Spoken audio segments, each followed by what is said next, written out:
Mazhoranca ka hyrë në një kaos të përgjithshëm ku frika dhe mungesa e orientimit kanë nxitur shpërtimin e inateve të mbledhura. Debatet e paneleve televizive, ndonse jo të shpeshta, tregojnë përplasje të forta mes figurave që përfaqësojnë dy klanet kryesore të Partisë Socialiste.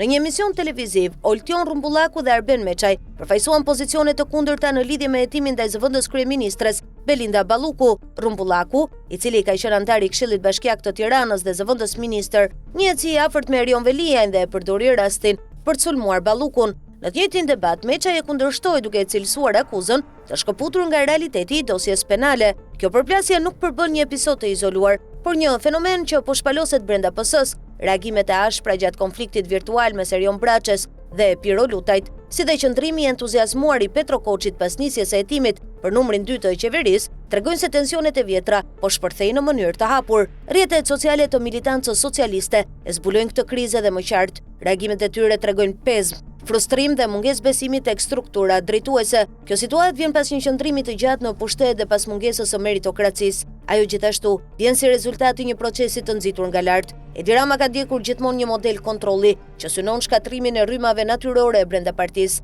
Ai ka dobësuar çdo grupim që ka lindur në mënyrë spontane, si i lobi Sajmir Tahirit, i Gramoz Ruçit, i Erion Veliajt ose i Belinda Ballukut. Ai ka zbatuar metodën e përçarjes për të forcuar pushtetin e tij personal.